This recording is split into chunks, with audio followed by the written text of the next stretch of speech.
Hi friends, good morning. ఈరోజు mushroom matar pulao ఎలా చేసుకోవాలో చూద్దామండి.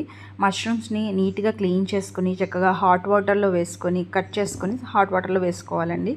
తర్వాత బాస్మతి బియ్యాన్ని కూడా మనం చక్కగా ఒక సైడ్ నానబెట్టేసుకోవాలి.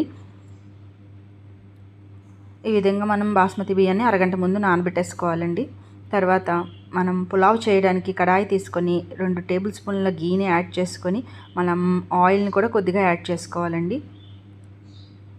షాజీరాని, దాల్చిన చెక్కని, స్టార్ని, పులావ్ ఆకుని, నెక్స్ట్ లవంగాల్ని, నెక్స్ట్ జీడిపప్పుని వేయించుకొని తర్వాత సన్నగా కట్ చేసుకున్న ఉల్లిపాయలని, పచ్చిమిరపకాయలని వేయించుకోవాలండి.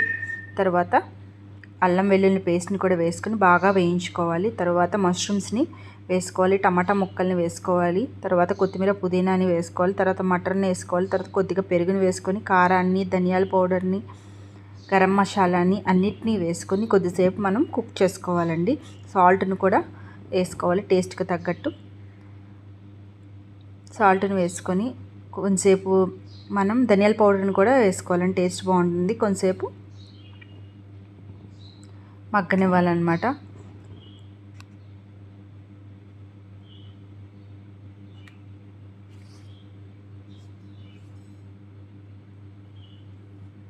బాగా కుక్ అయిన తర్వాత మనం వాటర్ అంతా పైకి వస్తుంది కదా, కొంచెంసేపు మనం కుక్ చేసుకోవాలి. మసాలాలన్నీ మనం మష్రూమ్స్కి పడుతూ ఉంటాయి అన్నమాట.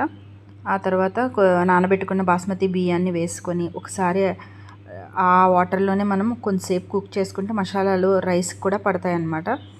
ఆ విధంగా కుక్ చేసుకొని తర్వాత హాట్ వాటర్ని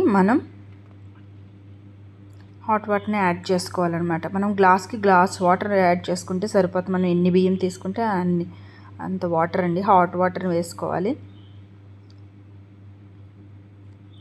వేసుకొని ఒకసారి మళ్ళీ ఉప్పు టేస్ట్ చూసుకొని మనం మూత పెట్టేసుకోవాలండి. కొంతసేపు అలా వదిలేస్తే మనకి చక్కగా పొడి పొడిలాడుతున్న పులావ్ అయితే రెడీ అయిపోతుందండి. మష్రూమ్ పులావ్ ఎంతో టేస్టీగా ఉంటుంది.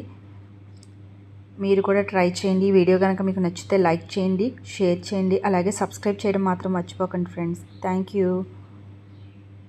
చూడండి ఎంత బాగుందో, చాలా టేస్టీగా కూడా ఉందండి.